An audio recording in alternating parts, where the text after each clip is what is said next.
People don't judge me and haters don't hate in my safe space. Your safe space. So there is a comedic new song in a recent episode of South Park. It was very brilliant. It's definitely worth watching. The link is going to be in the description. But when I watched this music video, I started thinking about, it's like done in a musical fashion. The characters of South Park are singing about the safe space, and the safe space is this idea that people want to like block out judgment. They want to block out criticisms, so they're only receiving positive feedback. Right? They're in like an echo chamber of positive feedback. If you do not like me, you are not allowed in my safe space. So the song was alluding to the idea that people will create a safe space of people. Only surround themselves with positive people who don't judge them. People pleasers, right? But people, I think, will also create a safe space of ideas, so they don't have to face the reality of horrible facts, such as, and this is the biggest example of this that's coming to my mind, is the whole religion and how it's a complete safe space, so people don't have to acknowledge the reality of death. They can just pretend like death isn't even real and be like, oh, you know, I'm going to go to heaven when I die. And this is the safe space of ideas that people have created in their own head, so they don't have to, you know, it's just, there's no problem anymore in their safe space. So it's a very similar thing that's going on, and this is a huge, I mean, this what I'm describing here, tons and thousands of people have described this before me, and Karl Marx said it. He said religion is the opium of the masses. Let's face it, the idea that when someone you love dies, that you're never going to see that person ever again, that they are completely annihilated, that is a horrible, tragic thought, and people don't want to think that. So this is where religion comes in. To the rescue, the safe space. Actually, no, that person's not dead. They're in heaven right now. I'll see them again. That's what people want to think, and so that's what they're going to believe. They're believing religion out of a wishful thought. What's it say about life? You gotta get together. Tell yourself stories that violate every law of the universe. Just to get through the goddamn day? No. You figure it's all a scam, huh? All them folks? Mm-hmm. They just wrong.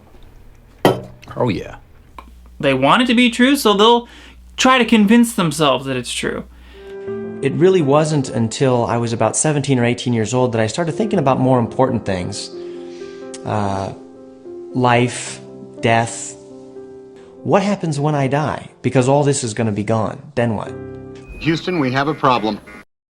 Let me help you understand. You're going to die one day, and you're going to be part of the ultimate statistic. 10 out of 10 people die. You're going to prove that's true, so will I. And the good news is that God has provided a way to change you and me.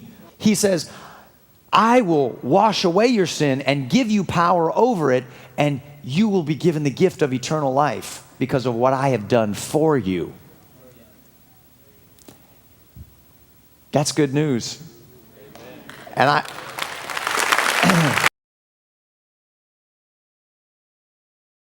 That thinking here is directly wishful. If I don't listen to the talk of the town, then maybe I can fool myself. I'll get over you. I know I will.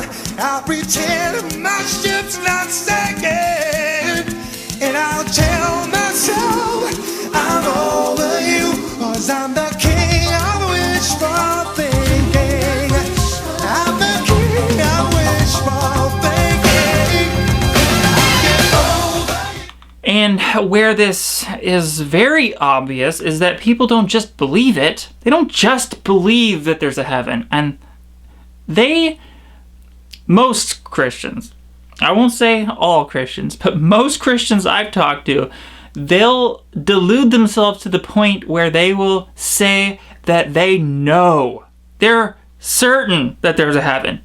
This is where you can really, that's where they give themselves away.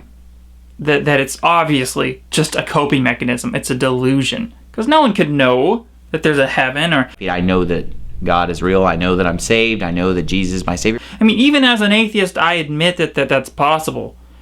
You know, but how can these people say that they know for sure? That's where the delusion really is obvious. I do know I'm going to heaven. I have no idea about that. Okay, but what if there's not an afterlife? Doesn't it bother you that there might not be and you might stop existing if you were to die? No. Do you know you're going to go to heaven? Yes. Is that something you know for sure? Yes. For sure, positive. No doubt at all? No doubt at all. So no. you're not afraid of death at all? No, I'm not afraid of death. I'm saved, and I know that I am. I'm saved. It's just a safe space they've created in their head. You know, it's like the movie. It reminds me all of the movie A Few Good Men. That famous line where he says, "You can't handle the truth." That's true. These people can't handle the truth.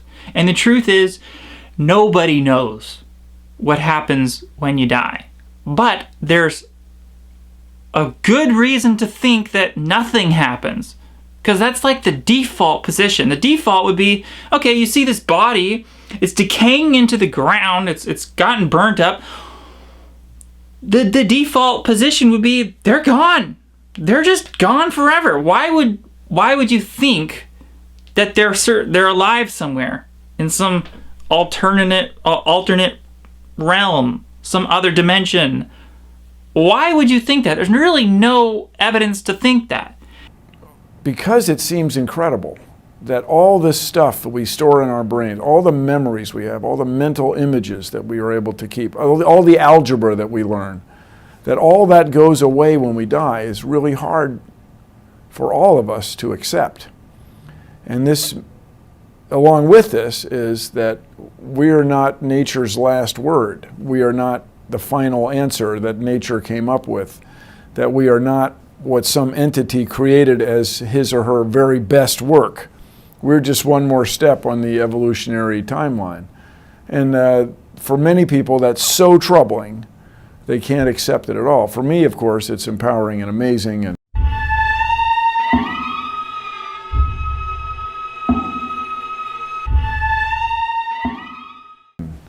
makes me want to live every moment of every day in the best way possible. But for a lot of people, it's literally unimaginable. Any evidence that people would put forth to convince themselves that there is some kind of afterlife, it's really lousy evidence. It's just people saying they had a near-death experience. You know, it's people reporting ghost sightings. All of these things are not. They don't count for anything really.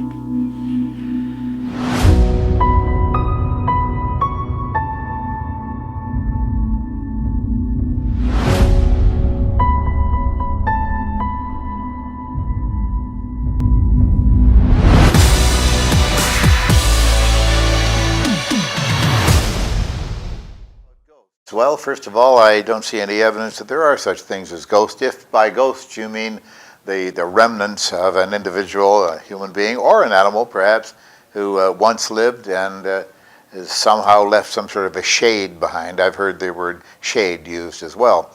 I don't see any evidence of that. Willing to be shown. I see lots of evidence, but it's not very convincing. And again, it doesn't have to be convincing to me. It just has to be definitive evidence. Evidence is what speaks, and I don't see any evidence for ghosts.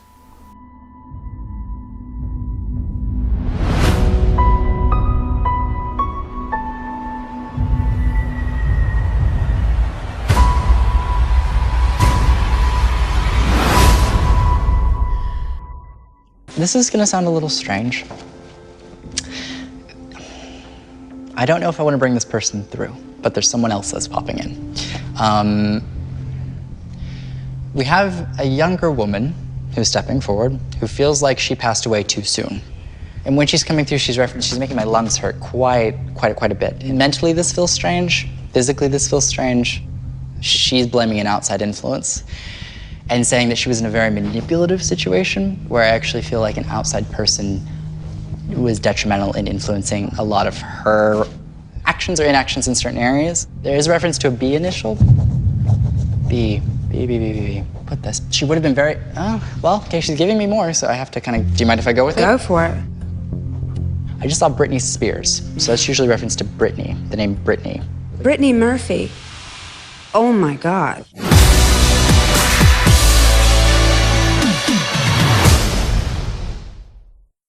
So, let's embrace reality here. And the reality is that life is painful and scary and nightmarish because death is a very real thing as far as I can tell, which is why we need to do our best to avoid it and to live forever physically, curing aging, and all the other things I talk about on my channel.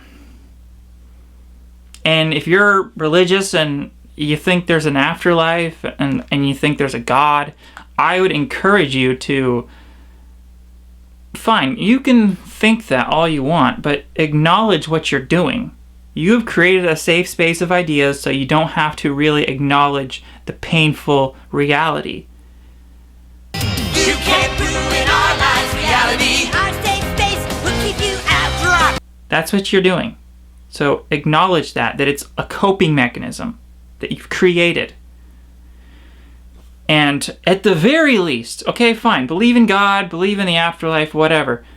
At the very least, admit to yourself, have the courage and honesty and humility to admit to yourself you don't know for sure. I'm hearing a lot of I don't knows in this conversation. Uncertainty makes me uncomfortable.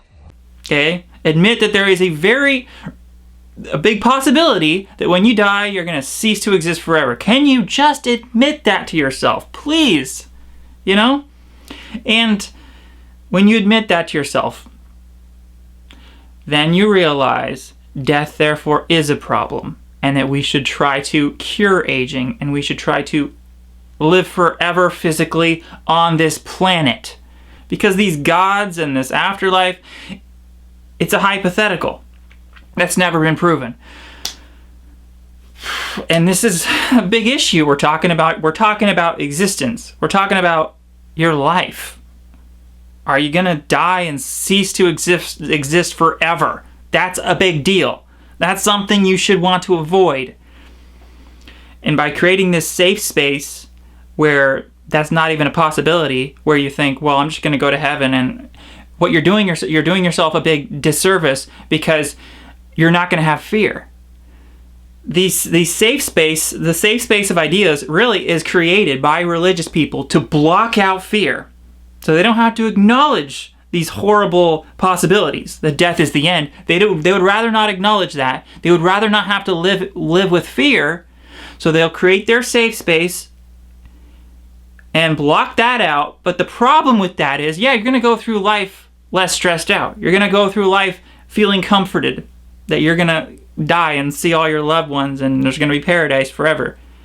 That's going to give you comfort, but the downside is that you're not going to have the fear of death as much as the person like me who is open to reality, is being honest about the situation. You're not going to have the fear, and that fear is a really valuable motivator. You do not fear death. You think this makes you strong. It makes you weak. Why?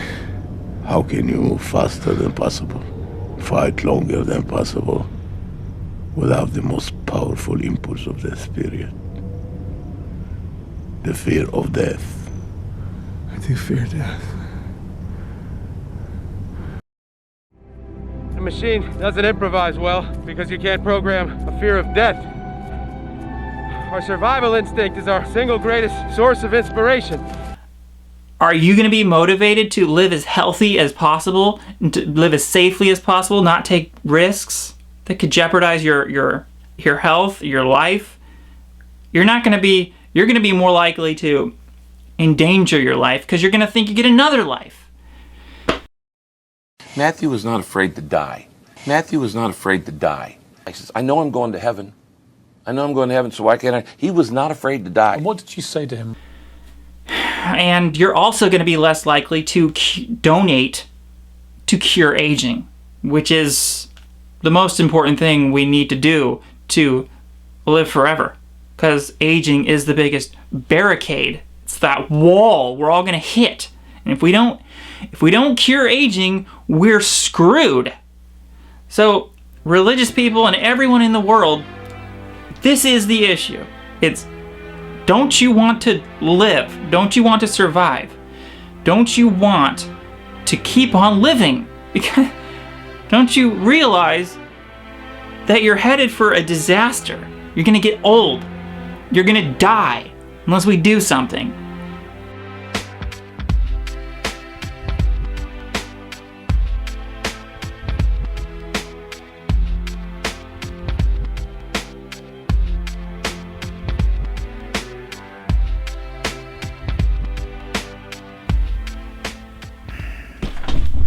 So, that's it. Thank you, and living forever is possible. I'm sure you've heard in your life that we all have to die, that growing old and dying is inevitable. Well, I got news. It's actually not inevitable, because nobody knows the future. The technology could come any day now that could allow us to live indefinitely, physically, on this earth, and that's a real possibility, is we can have a salvation from death with science, advancements in science. So let's promote that. Let's support that. Let's donate to the scientists who are working to cure aging right now. Instead of being blissfully ignorant. We could all go through life blissfully ignorant, shutting out reality, but I prefer the painful truth. Thank you for watching. Well, we're still alive. I pretend my ship's not sinking, and I'll tell myself I'm over you, 'cause I'm the queen of wishful thinking. Ba-da-da-da-da-da-da, ba-da-da-da-da-da-da, ba-da-da-da-da-da-da, ba-da-da-da-da-da-da, ba-da-da-da-da-da-da. I'm the queen of wishful thinking. I refuse to give in to my blues. That's not how it's gonna be. And I deny the tears in my eyes. I don't wanna let you see, no, that you have made a hole.